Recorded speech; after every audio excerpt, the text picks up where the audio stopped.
Hello అండి అందరికీ నమస్తే. ప్రస్తుతం ఖైరతాబాద్ విఘ్నేష్ దగ్గర ఉన్నాము. అయితే ఇక్కడ ప్రస్తుతం ఈ ఇయర్ సప్తముఖ శ్రీ మహాశక్తి గణేశుడు ఏర్పాటు చేశారు. అయితే మనం చూడొచ్చు విజువల్స్ లో అంటే 7 తలలు 7 అంటే అవతారం కూడా చాలా డిఫరెంట్ గా ఉంది. ఈసారి దాదాపు 70 అడుగుల వినాయకుడిని అయితే ఇక్కడ కొలువు తీర్చారు. అయితే ఈ ఉత్సవ కమిటీ వాళ్ళు దాదాపు అన్ని జాగ్రత్తలు తీసుకుంటూనే ఇటు ట్రాఫిక్ కి ఇబ్బందులు కలగకుండా పోలీస్ ఇబ్బందితో సహకరిస్తూ ఇటు ఇవాళనే మళ్ళీ అలాగే ఇవాళ కళ్ళు కూడా ఈ రోజు కళ్ళు గీయడంతో మొత్తం పూర్తి అయిపోయిందని చెప్పుకోవచ్చు. దిష్టి కూడా తీసి ఈ రోజే ఇప్పుడు ఈ కట్టెలు అన్ని తొలగిస్తారు అని చెప్పేసి అంటున్నారు. సో ఇప్పుడు 7వ తారీఖు నుంచి మొత్తం మన ముందు ఉండబోతున్నారు. అయితే దర్శనానికి రెడీ అయ్యే ముందు చాలా ఏర్పాట్లు అయితే చేస్తున్నారు. ఒక పక్క స్క్రీనింగ్ కానీ ఇంకో పక్క అంటే దాదాపు ఎక్కడెక్కడి నుంచో దేశం నుంచి ఎక్కడెక్కడి నుంచో వస్తూ ఉంటారు కాబట్టి వాళ్ళకు అన్ని సదుపాయాలు కల్పిస్తూనే అండ్ స్క్రీన్ తో పాటు అన్ని మనం చూడొచ్చు. మొత్తం కలరింగ్ అదంతా అయిపోయింది. ఒక పక్క శ్రీనివాస కళ్యాణం, ఇంకో పక్క పార్వతీ కళ్యాణము, ఇంకా మళ్ళీ మధ్యలో రావుకేతువు, మళ్ళీ బాలరాముడు అని చెప్పి మొత్తం ఎక్కడికక్కడ విగ్రహానికి సంబంధించి అన్ని జాగ్రత్తలు తీసుకొని కలరింగ్ అదంతా కంప్లీట్ అయిపోయింది. సో ఉత్సవ కమిటీకి సంబంధించిన వాళ్ళతో కూడా మాట్లాడే ప్రయత్నం చేద్దాం. వాళ్ళకు కూడా ఎలాంటి జాగ్రత్తలు తీసుకున్నారు, ఎంత ఖర్చు అయ్యింది, ఎన్ని అడుగులు, అసలు ఇంకా వాళ్ళ అంటే నెక్స్ట్ వాళ్ళ ప్లాన్ ఏంది అనేది కూడా మనం వాళ్ళని అడిగి తెలుసుకుందాము. రండి.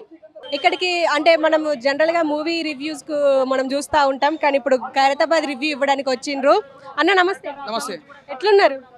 అసలు ముందే దండం పెట్టుకోవాలి గణపతికి చూస్తుంటే. అంటే ఈ గణపతి మనం చూడాలంటే ఎంతో అదృష్టం ఉండాలి. అంటే కొన్ని లక్షల మంది వస్తారు గణపతిని చూడడానికి, కొన్ని వేల మంది వస్తారు. మామూలు మాట కాదు. ఎందుకంటే ఎంతో కష్టపడతారు గణపతి కోసం. రాత్రి పగలు ఒక వర్షం వచ్చినా ఏదొచ్చినా కూడా నిజంగా చాలా కష్టపడతారు. గణపతిని తయారు చేసిన నిజంగా వాళ్ళు ఎంతో అదృష్టం అనుకోవాలి. వినాయకుని తయారు చేయడము అది మామూలు మాట కాదు. ఎందుకంటే ఈ వినాయకుని చూడడానికి కొన్ని లక్షల మంది ఒక తెలంగాణ కాదు, ఒక ఆంధ్ర కాదు, వరల్డ్ నుంచి మొత్తం వస్తారు ఇక్కడ. మన తెలంగాణ పెట్టడం మన అదృష్టం అనుకోవాలి. ఇంత పెద్ద గణపతి మామూలు మ్యాక్సిమం ఇంత పెద్ద గణపతి పెట్టడం ఎంతో అదృష్టం అనుకోవాలి. అంటే దేశంలోనే పెద్దది కదా, ఎట్లా అనిపిస్తుంది? అది చాలా ప్రౌడ్గా ఫీల్ కావాలి. అది కూడా మన తెలుగు దేశంలో ఉందంటే, మన తెలుగు స్టేట్లో ఉందంటే మనం చాలా గొప్పగా ఫీల్ కావాలి, చాలా ప్రౌడ్గా ఫీల్ కావాలి. అది గణపతి చూడడానికి వస్తుంటే పబ్లిక్ తన్నోల లక్షల పబ్లిక్ వస్తుంటే మామూలు మాట కాదు. చాలా గొప్ప విషయం అనుకోవాలి. అంటే ఇప్పుడు 70 అడుగుల గణపతి కదా, ఎట్లా అనిపిస్తుంది? అంటే ఇటు పక్కన ఇవన్నిటి గురించి మీకు అంటే 70 అడుగులు అంటే గణపతి చూడాలంటే మాకు కళ్ళు సరిపోతుంది. అంత పెద్దగా ఉంది సార్ గణపతి, చాలా బాగుంది. కానీ ఇప్పుడు డెకరేషన్ చేయకముందు ఇంత బాగుంది. నీకు మొత్తం తీసిన తర్వాత ఇంకా లుక్ ఇంకా బాగుంటుంది వినాయకుంది. అసలు గణపతి తీసేటప్పుడు ఇంకా బయటికి వెళ్ళేటప్పుడు అది ఇంకా చాలా గ్రాండ్గా వెళ్తుంది, చాలా బాగా వెళ్తుంది, చాలా బాగా వెళ్తుంది. అంటే ఫస్ట్ డే రోజు వస్తారా ఈ వినాయకుడి దగ్గరికి? రోజు వస్తాను నేను, డైలీ వచ్చి వినాయకుని చూసిన దాకా నేను ఇక్కడ నుంచి డైలీ కంపల్సరీ దర్శనం చేసుకుని వినాయకుని చూసుకొని పోతాను నేను. ఎందుకంటే మళ్ళీ మనం చూడము మన అదృష్టం అనుకోవాలి వినాయకుని చూడడము. మళ్ళా అంటే మనం చాలా గొప్పగా ఫీల్ కావాలి. మన తెలుగు రాష్ట్రంలో ఇంత పెద్ద వినాయకుడు పెట్టినంటే ఒకటే వచ్చిన వాళ్ళందరూ మంచిగా చూసుకోవాలి, దర్శనం చేసుకోవాలి, గొడవలు పెట్టుకోవద్దు, మంచిగా పోయి మంచిగా రావాలి, సేఫ్గా ఉండాలి. చిన్నపిల్లలు పెద్ద పిల్లలను తీసుకొని డాడీ కానీ పేరెంట్స్ కానీ జాగ్రత్త తీసుకొని పోవాలి. జై బోలో గణేష్ మహారాజ్కి జై. సో మనతో పాటు ఇప్పుడు ఖైరతాబాద్ విఘ్నేశుని రూపుదిద్దిన శిల్పి మనతో పాటు ఉన్నారు. ఆయన అడిగి తెలుసుకుందాం. సార్ ఎట్లా అంటే ఎన్ని రోజులు పట్టింది విగ్రహాన్ని ఆవిష్కరించడానికి? ఇప్పుడు ఈ రోజు కళ్ళతో పూర్తి చేశారా, ఇంకుందా? ఇంకా లేదమ్మా, ఇంకా కర్రలు ఇప్పకుండా చిన్న టచ్అప్స్ ఉండే చేసుకుంటే కిందకి వచ్చేస్తారు. సాయంత్రం 6 గంటలకు భక్తులకు దర్శనానికి మొత్తం కర్రలు తొలగించి దర్శనానికి రెడీ అవుతుంది. ఎన్ని రోజులు టైం పట్టింది? 2 నెలల 60 రోజుల టైం పట్టింది. 60 రోజులు. అంటే జనరల్ గా ఎప్పుడు 100 రోజుల టైం ఉండేది మనకు. ఈసారి చాలా తక్కువ టైం ఉంది కాబట్టి డే నైట్ వర్కర్కి షిఫ్ట్ వైజ్ పెట్టి వర్క్ చేయడం జరిగింది. అంటే ఇప్పుడు ఈ సంవత్సరం మీరు ప్రతి సంవత్సరం మీరేనా శిల్పిగా ఉన్నది? 1978 నుంచి ఇప్పటిదాకా నా ఆధ్వర్యంలో ఈ వినాయకుడు తయారు. ఎట్లా అనిపిస్తా ఉంటది అంటే ప్రతి సంవత్సరం? ఉంటుందమ్మయ్య, ఎంతో మంది పెద్ద పనులు చేసినా వాళ్ళందరూ చెప్పేది నన్ను ఒక ఖైరతాబాద్ శిల్పి అనే చెప్తారు. అందువల్ల నా పేరు ముందు ఖైరతాబాద్ శిల్పి అనేది కంపల్సరీ యాడ్ అయిపోయింది. అంటే మాకు కూడా మీరు శిల్పిగానే తెలుసు, మీ పేరు తర్వాత మాకు తెలుస్తుంది. ఉత్సవ కమిటీ నుంచి వీణా అక్క ఉన్నారు, ఆ అక్కని అడిగి తెలుసుకుందాం. అక్క ఎలాంటి జాగ్రత్తలు తీసుకుంటున్నారు? జనరల్ గా ఇప్పుడు పబ్లిక్ ఎక్కువ వచ్చే అవకాశం ఉంది అంటున్నారు, ఎలాంటి జాగ్రత్తలు తీసుకుంటున్నారు? మళ్ళీ నెక్స్ట్ ప్లాన్ ఏంది ఇప్పుడు 7th నుంచి? 7th నుంచి అయితే చూస్తున్నారు. ఈ రోజు నుంచి పండుగ వాతావరణం మన హైదరాబాద్లో స్టార్ట్ అయిపోయింది. కొద్ది నిమిషాల క్రితమే కళ్ళు కూడా భగవంతుడు తెచ్చారు. భగవంతుడు కళ్ళు తెరిచినాయంటే జనం స్టార్ట్ అయిపోయారు దర్శనం కోసము.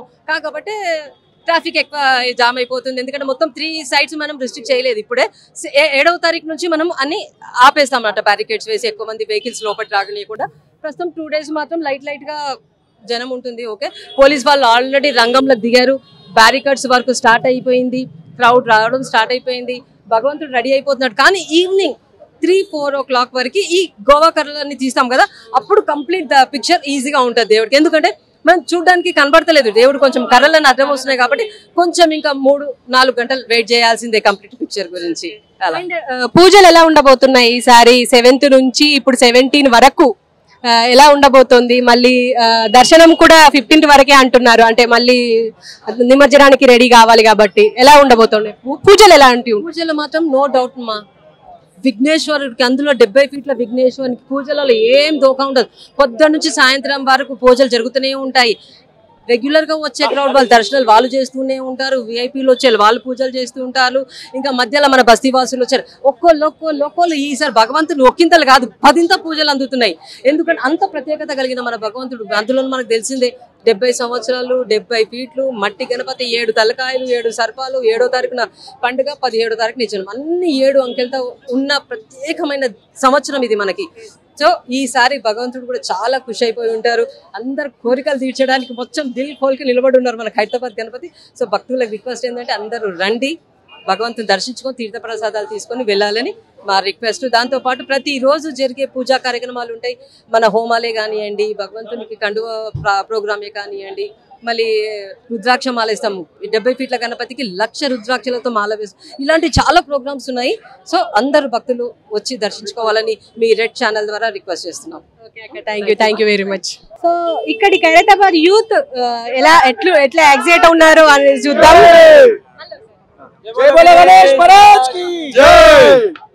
ఈసారి మట్టి గణపతి 70 అడుగులు 70 సంవత్సరాలు కంప్లీట్ చేసుకుంది. మీకు ఎట్లా అనిపిస్తుంది? అంటే మీరు చిన్నప్పటి నుంచి చూస్తూనే ఉన్నారు. ఈ సంవత్సరం ఎలా ఉండబోతుంది? ప్రతి సంవత్సరం ఎలా ఉండే మీ ఎక్స్పీరియన్స్? ప్రతి సంవత్సరం అంటే మేము చిన్నగా ఉన్నప్పటి నుంచి అయితే చూస్తున్నాం వినాయకుడిని.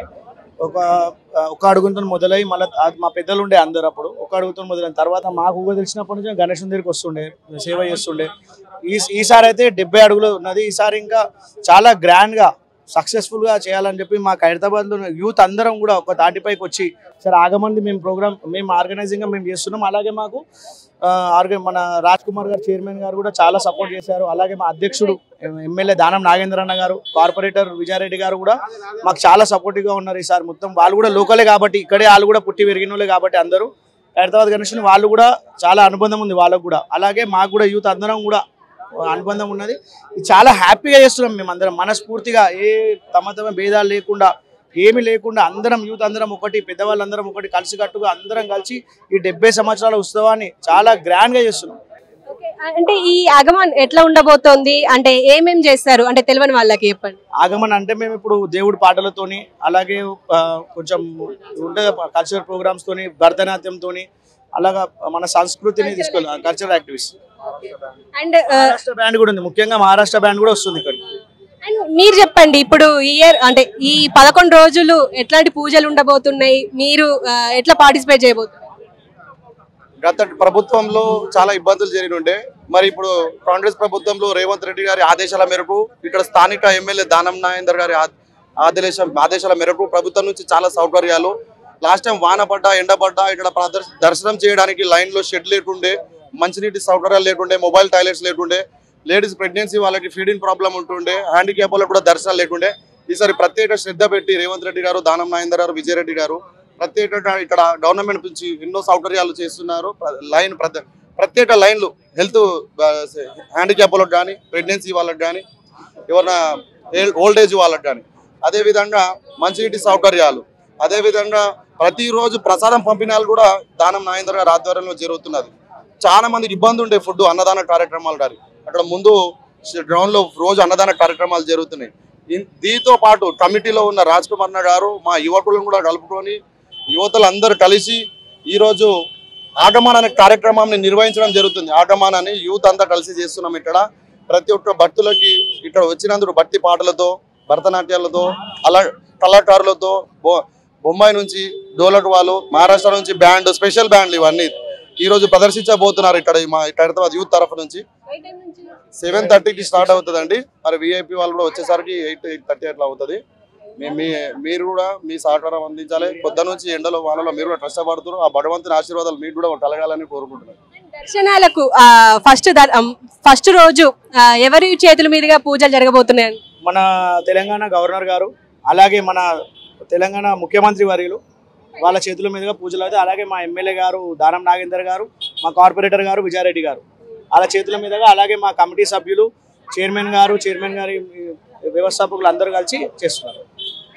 మొత్తానికి ధూమ్ ధామ్ జరగబోతుంది అంటారు ఖైరతాబాద్ విఘ్నేశ్వరుడు. ఫస్ట్ పూజలో మీరు అడిగారు కదా, ముఖ్యంగా యూత్ కూడా ఉంటుంది ఖైరతాబాద్. అలాగే ఏవత్ ప్రపంచం మొత్తం ఖైరతాబాద్ మీదనే చూపులు ఉన్నాయి, ఖైరతాబాద్ వినాయకుడి మీద. ఆ పూజకి ప్రత్యక్షంగా పబ్లిక్ ఉంటాం, మేము అందరం ఇక్కడ ఉంటారు. వాళ్ళందరూ పరోక్షంగా టీవీలో చూసే వాళ్ళు కూడా ఉంటారు. ప్రపంచం నలుమూలల నుంచి అందరూ ఉన్నట్టే పూజ దగ్గర, ఎవరు లేరని ఏం లేదు, అందరూ వచ్చి పూజ దగ్గర ఉన్నట్టే. ఆ రోజు ఈ రోజు ప్రారంభాలు ఉంటాయి. ఈవినింగ్ ఫైనల్ గా అంటే మీరు అంటే పోలీసులకు ఎలాంటి సహకారం అందిస్తున్నారు? అంటే మీరు యూత్ కాబట్టి, అంటే లాస్ట్ టైం మనం చూసాము షీ టీం వాళ్ళు చాలా మందిని అమ్మాయిల్ని అసభ్యంగా ప్రవర్తించారని చెప్పి పట్టుకున్నారు. మీ యూత్ హ్యాండ్ ఎలా ఉండబోతుంది? ఈసారి అలాంటివి ఏమీ ఉండేవండి. లాస్ట్ టైం అంటే మేము యూత్ అనేది ఏంటంటే ముంగడినే ఉండే. ఈసారి మాకు మా కమిటీ, ఉత్సవ కమిటీ వాళ్ళు మాకు హైదరాబాద్ పెద్దలు ఏమన్నారంటే, మీరు యూత్ ముందు ఇనిషియేట్ తీసుకొని ప్రతి లైన్ లో ఉండండి, ప్రతి దగ్గర ఉండండి. ఆ రైల్వే గేట్ మొదలయ్యే హైదరాబాద్ గణేశుడు ఎంట్రన్స్ రైల్వే గేట్ నుంచి తీసుకొని మళ్ళీ ఆ మింట్ కంపౌండ్ దగ్గర ఎగ్జిట్ ఉంటుంది. ఆ ఎగ్జిట్ దాకా మీ యూత్ అందరూ ఉండాలి. ఉట్టి గణేశుని దగ్గర ఉండకుండా ఇక్కడ ఉండి ఇప్పుడు ఎవరిని, ఏ లేడీస్ని కానీ, ఏ అమ్మాయిని కానీ ఎవరు ఏమనకుండా, ఎవరైనా వృద్ధులు ఉంటే వాళ్ళని తీసుకురావడం, ప్రెగ్నెన్సీ లేడీని తీసుకురావడం, సపరేట్గా వాళ్ళకు ఒక క్యూ రెడీ చేయడం, అవన్నీ ఉన్నాయి. ఇప్పుడు సీసీ కెమెరాలు ఉన్నాయి. పోలీస్ బందోబస్తు సూపర్ చేస్తున్నారు. మా దగ్గర ఉన్న పోలీస్ సిబ్బంది కూడా చాలా స్ట్రిక్ట్ ఉంది ఈసారి. ఎవరైనా అలాంటి ఏమైనా ఆడవాళ్ళని ఎవరైనా అసభ్యంగా ఏమైనా చేయాలనుకున్నా కానీ చాలా డేంజర్ ఉంది సార్ హైదరాబాద్ గణేశుని దగ్గర. సీసీ కెమెరాస్ ప్లస్ యూత్ ముందైతే మాకు హైదరాబాద్ యూత్ మొత్తం ముంగడు ఉన్నది. అలా వలిగిపోతుంది ఇక లేడీస్ ఏమన్నా అంటే. Super warning, mass warning. ఎందుకంటే అలాంటి వాళ్ళు ఎక్కువ మంది వస్తున్నారు ఖచ్చితంగా. ఎందుకంటే మనం చాలా మంది చూసాము. Thank you very much. So next మనం ఎస్పీ గారి దగ్గరికి వెళ్దాం. ఎస్పీ గారు సంజయ్ కుమార్ గారు ఇక్కడే ఉన్నారు. ఆయన అడిగి తెలుసుకుందాం ఎలాంటి జాగ్రత్తలు తీసుకుంటున్నారు అనేది. సో ఖైరతాబాద్ గణేష్ కి సంబంధించి ఎలాంటి జాగ్రత్తలు తీసుకుంటున్నారు ఇప్పుడు పోలీస్ శాఖ వారిని అడిగి తెలుసుకుందాం. నమస్కారం సార్. నమస్తే అమ్మా. ఇప్పుడు ఖైరతాబాద్ అంటే చాలా మంది వస్తూనే ఉంటారు. దేశం మొత్తం ఇటే చూస్తూ ఉంటది. సో ఎలాంటి జాగ్రత్తలు తీసుకుంటున్నారు సార్? మనము లాస్ట్ టైం చూసాం షీ టీం వాళ్ళు కూడా చాలా అగ్రెసివ్ గా వర్క్ చేశారు, చాలా మందిని పట్టుకున్నారు. ఈసారి కూడా అంతే అగ్రెసివ్ గా ఉంటారు అనుకోవచ్చు. రియల్ భక్తులు ఎవరు అంటే పోలీసులు రియల్ భక్తులు. అండ్ బడా గణేష్ యొక్క సేవలో ఇప్పటి నుంచి అంటే ఆల్మోస్ట్ లాస్ట్ 4-5 డేస్ నుంచి 1 వీక్ నుంచి 17th వరకు మేము ఇక్కడే ఉంటాము. అండ్ మోర్ ఓవర్ అందరికీ మేము చెప్పేది ఏంటంటే, చూడండి, భగవంతుని దర్శనానికి రావాల్సింది అని అనుకున్నప్పుడు రాండి, కానీ అందరూ ఒకే సందర్భంలో ఒకేసారి వచ్చినట్టయితే ఇక్కడ ఏమవుతుంది, స్టాంపేడ్ అవుతుంది చాలా. ఎందుకంటే ఉన్న ప్రదేశము చాలా కంజెస్టెడ్ ప్రదేశము. పోయినసారి హాలిడేస్లో ఒక్కొక్క రోజు 3 లక్షల మంది వచ్చిండ్రు. అంతమంది రావడం వల్ల ఇక్కడ అసలు దర్శనాలు అయ్యే అవకాశమే లేదు. ఎందుకంటే వచ్చిన కొద్ది వెళ్ళిపోతుంటారు. అలా కాకుండా మార్నింగ్ టైంలో, ఎందుకంటే నా యొక్క రిలీఫ్ టైంలో మాత్రమే నేను వస్తానడం తప్పు. దేవుని దగ్గర రావాలంటే టైం తీసుకొని రావాలి. మార్నింగ్ టైంలో, ఆఫ్టర్నూన్ టైంలో, ఈవినింగ్ టైంలో అట్లా వచ్చినట్టయితే బాగుంటుంది. అలా కాకుండా అందరూ సాయంత్రం తర్వాత వచ్చినట్టయితే ఇక్కడ క్రౌడ్ ఎక్కువైపోతుంది. క్రౌడ్ ఎక్కువైనప్పుడు చాలా ఇబ్బంది అవుతుంది. దర్శనాలు కూడా కాదు. చాలామంది చిన్న పిల్లలతో వస్తారు, చాలామంది ఓల్డ్ ఏజ్ వాళ్ళు వస్తారు. వాళ్ళు కూడా సాయంత్రం పూట వస్తున్నారు. అది కరెక్ట్ కాదు. కాబట్టి మీరేం చేయాలంటే హాలిడేస్లో కాకుండా వర్కింగ్ డేస్లో ఒక లీవ్ పెట్టుకొని వచ్చినా పర్లేదు. అప్పుడు దర్శనం బాగా జరుగుతుంది. ఎందుకంటే క్రౌడ్ తక్కువ ఉంటుంది కాబట్టి. అంతే తప్ప నాకు మాత్రం సమయం దొరికినప్పుడే పోతుంటే అందరూ అదే విధంగా అనుకుంటారు. అందరూ ఒకే రకంగా వస్తున్నారు. చాలా ఇబ్బంది అవుతున్నారు. దర్శనాలు కూడా దొరకడం లేదు. ఎందుకంటే ఉన్న వాళ్ళందరినీ మేము పంపించాల్సే ఉంటుంది. అదేవిధంగా పార్కింగ్ కూడా అసలు పార్కింగ్ లేదండి ఇక్కడ. ఎవరైనా రావాలంటే మెట్రోలో రావాలి, ఎంఎంటీఎస్లో రావాలి, మాస్ ట్రాన్స్పోర్టేషన్ రావాలి. పార్కింగ్ అనేది లేదు. పార్కింగ్ లేకపోవడం వల్ల ఒక్కొక్క కిలోమీటర్ నడవాల్సి వస్తుంది. కాబట్టి మళ్ళీ దట్టు పార్కింగ్ కూడా దొరకదు. పార్కింగ్ దొరక్క 3 గంటలు 4 గంటలు తిరిగినటువంటి వ్యక్తులు కూడా ఉన్నారు. కాబట్టి నేనంటే మీరందరూ కూడా తప్పనిసరిగా తప్పనిసరిగా వచ్చేటప్పుడు పార్కింగ్ లేదు కాబట్టి మీ ఓన్ ట్రాన్స్పోర్టేషన్ కాకుండా మాస్ ట్రాన్స్పోర్టేషన్ రాండి, బస్సులలో రాండి, మెట్రోలో రాండి, ఎంఎంటీఎస్లో రాండి, దర్శనం చేసుకొని మళ్ళీ బస్సులో ఆటోలలో వెళ్ళిపోండి. ఇప్పుడు ఎలాంటి జాగ్రత్తలు తీసుకుంటున్నారు? అంటే ఇంకా క్రౌడ్ పెరిగే అవకాశం ఉంది అంటున్నారు కదా. ఇదంతా కూడా జాగ్రత్తలో భాగమే. ఎందుకంటే మేము తీసుకునే జాగ్రత్తలు మేము తీసుకుంటే మేము చెప్తున్నాం జాగ్రత్తలు. ఎందుకంటే ఇవన్నీ జాగ్రత్తలు పాటించినప్పుడు మాత్రమే మేము ఇచ్చే డెలివరీ కరెక్ట్గా రీచ్ అవుతుంది. మేము చెప్తున్నాము. ఎందుకంటే ఒకటేసారి 4 లక్షల మంది వచ్చినట్టయితే కష్టము. కాబట్టి అది దట్టు 17వ తారీఖు నాడు నిమజ్జనం కదా, 15 వరకే, 15వ తారీఖు వరకే దర్శనాలు ఉంటాయి. 16 నాడు అంటే నిమజ్జనం కంటే ఒక రోజు ముందు మొత్తం డిస్మాంట్లింగ్ అదంతా ఉంటుంది కాబట్టి ఎట్టి పరిస్థితుల్లో దర్శనాలు ఉండవు. 16 నాడు ఎవరు రాకూడదు, ఎవ్వరు వచ్చినా దర్శనాలు ఉండవు. 15 వరకే దర్శనాలు ఉంటాయి కాబట్టి అది కూడా దృష్టిలో పెట్టుకోండి. 15 వరకే రాండి, వితౌట్ వెహికల్ రాండి, మాస్ ట్రాన్స్పోర్టేషన్ రాండి, మామూలు టైంలో రాండి, సాయంత్రాలు రాకండి. చిన్నపిల్లలు పట్టుకొని అండ్ అది పట్టుకొని కంజెషన్ ఉంటుంది. అండ్ మోర్ ఓవర్ మా భద్రత మేము చాలా బ్రహ్మాండంగా లాస్ట్ టైం కంటే ఎక్కువ భద్రత పెట్టాము, లాస్ట్ టైం కంటే ఎక్కువ సెక్షన్స్ పెడుతున్నాము. లేడీస్ గురించి లేడీ టీమ్స్ ఎక్కువ ఉన్నాయి, లేడీ పోలీస్ ఆఫీసర్స్, మా భద్రతలు మాకున్నాయి. క్యూ లైన్స్ కూడా బ్రహ్మాండంగా చేయడం జరిగింది. క్యూ లైన్స్ కూడా ఇటు నుంచి ఏది మన మెట్రో సైడ్ నుంచి క్యూ లైన్ 1 అని, మన మింట్ కాంపౌండ్ నుంచి క్యూ లైన్ 2 అని, రాజదూర్ నుంచి క్యూ లైన్ 2, 3 అని, ఇవన్నీ కూడా ఎంట్రీలు ఎగ్జిట్ అన్ని మార్చడం జరిగింది. ఎంట్రీ వచ్చి ఎగ్జిట్ అనేది అక్కడికే చేరేటట్టుగా చేసినాం. మా సైడ్ నుంచి ఎలాంటి చిన్న ఇబ్బంది లేకుండా మేము చేస్తున్నాం. కానీ ఇబ్బంది పడద్దంటే మీరు కూడా మాత్రం సహకరించాలి. అండ్ ఉత్సవ కమిటీ వాళ్ళ నుంచి మీకు ఎలాంటి సహకారం అందుతుంది? అంటే 2 చక్రాలమ్మా, వాళ్ళొక చక్రం మేము ఒక చక్రం ఆ యొక్క రథయాత్రలో, అర్థమైంది కదా. ఆయనను నిమజ్జనం వరకు కూడా వాళ్ళు ఒక సైడ్ ఉంటారు, మేము ఒక సైడ్ ఉంటాం, జరుగుతూనే ఉంటుందమ్మా. Thank you very much. So చూసారు కదా, అంటే దాదాపు అంటే అటు చాలా మంది వచ్చే అవకాశం ఉంది కాబట్టి లక్షల పైగా వస్తే అవకాశం ఉంటుంది కాబట్టి అందరూ ఖచ్చితంగా వెహికల్స్ ని తీసుకొని రాకుండా పబ్లిక్ ట్రాన్స్పోర్టేషన్ ని వాడుతూ అండ్ ఈ మెట్రో ఏదైతే ఉందో, ఎంఎంటీఎస్ ఉంది, పబ్లిక్ బస్సెస్ ఉన్నాయి, అవిటిని వాడుకొని వస్తే బెటర్గా ఉంటుంది. మీకు సౌకర్యంగా ఉంటుంది, మాకు సౌకర్యంగా ఉంటుంది, సహకరిస్తేనే బాగుంటుంది అన్నట్టుగా మాట్లాడుతున్నారు సంజయ్ గారు.